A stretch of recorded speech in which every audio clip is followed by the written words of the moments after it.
Welcome to Motorcycle.com's Ultimate Sports Adventure Shootout. 9 bikes here for you. The class couldn't be bigger. Yeah, Kev, I mean, everybody's on board from every manufacturer. This isn't just a one bike thing with the BMW GS like it was years ago. We've got bikes here from basically every manufacturer. We tried to make it an even 10. Yamaha wouldn't get us a 10-A, so they're not gonna win this shootout. But we got 9, and it really shows where this class is. The GS kind of brought it into focus, and then it kind of morphed into a kind of a sports touring kind of class. It's got more room for bigger bodies than traditional sports touring bikes. So yeah, this class just keeps on growing. We've got things like the GS designed to go off-road, KTM, to something like the Multistrada with a 17-inch front wheel. They're the more sporty end, and then we got the more off-roady, wider range of versatility end.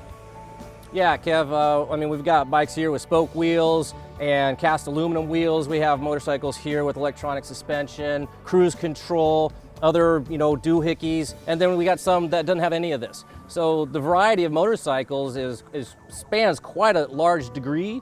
And you might be scratching your head asking yourself how we're going to figure out, one bike as a winner out of these. And well, we've got 6 days and 2,000 miles to do so.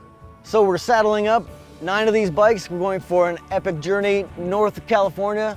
Tom, what's the route? Oh, basically, Kevin, California is bone dry and very hot and burning down. So we're sticking to the coast.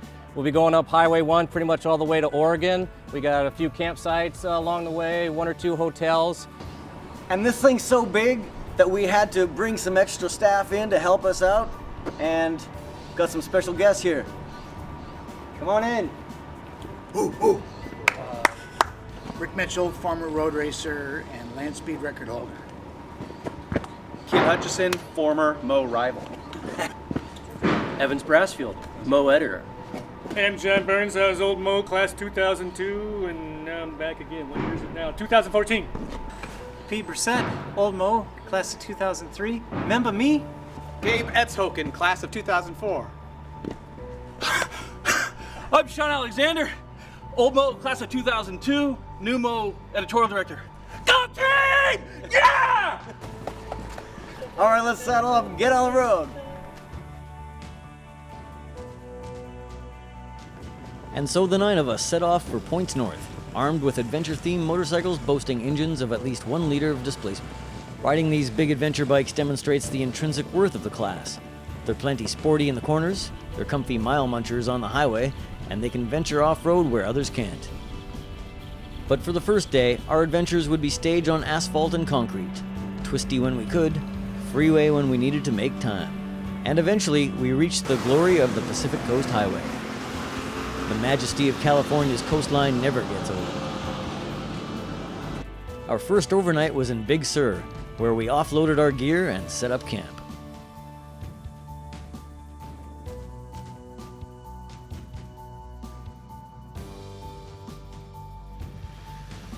Next morning, we saddled up for another day of adventuring, this day with some time in the dirt thrown in. Some would excel off-road, while others would merely tolerate it.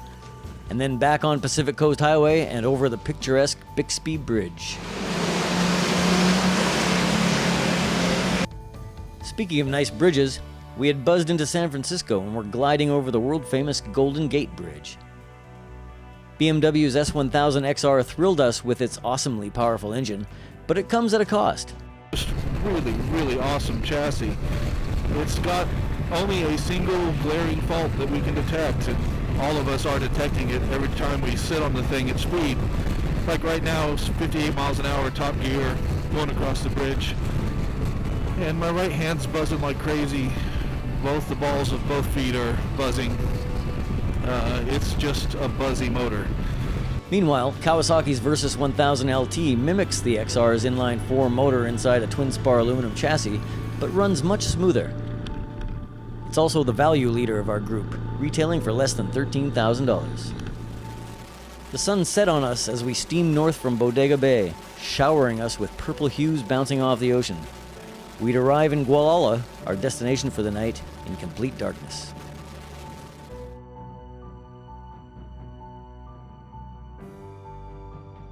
We were greeted next morning by more of PCH's twisty bits of heaven as we continued north to the land of the giant Redwoods.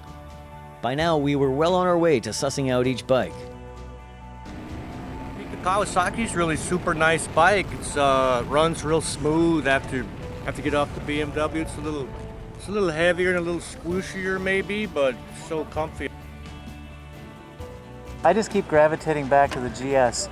I know it's not the newest news, but to me, the updated engine and the GS is new, and it's such an improvement over the last GS. The increase in power all the way across the rev band.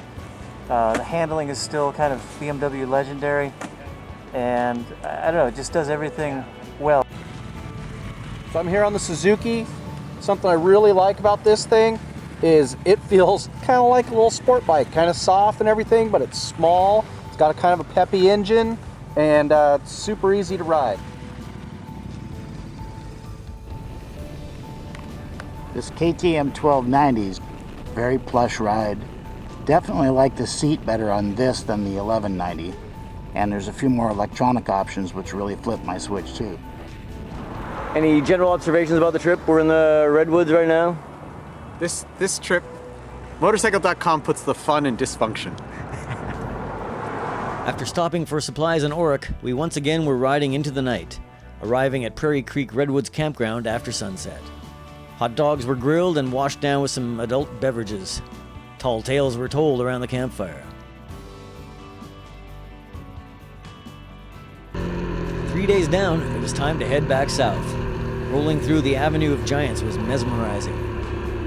These trees existed long before trash control, long before motorcycles, and, some of them, long before Jesus. It is epic and humbling to ride amongst them. Later in the day, we reached the turnoff for Usel Road, a 30-mile stretch of dirt wending its way in the coastal mountains, from Shelter Cove to Rockport. It would be the biggest test of off-road worthiness during our adventure. The route was short of gnarly, but still quite challenging in many sections. The bikes with 17-inch front wheels were compromised in the dirt compared to the off-road commitment of the ones with 19-inchers up front. The KTM Duo and BMW's GS were the bikes of choice whenever the trails turned technical. But even riding a KTM was no guarantee of staying upright, as Evans found out while sliding through a muddy water crossing. We neared the end of Usel Road as the sunlight began to fade, and that's when we encountered an unexpected obstacle, a locked gate blocking the road's exit. Spending the night out on the mountain wasn't in our plans, so we unloaded the luggage from each bike and skirted the gate in a tricky maneuver alongside a deep ravine. Later, we found out that there was a different exit from Usel Road, one without a gate.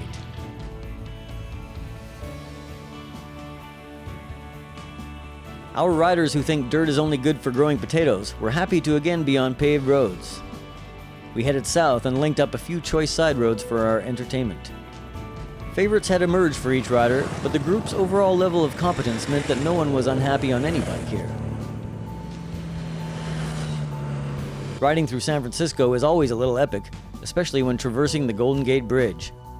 But it's also a good test for evaluating the urban performance of our adventurers. BMW's R1200 GS, with its variable width saddlebags and cooperative powertrain, is one of the best in the urban jungle.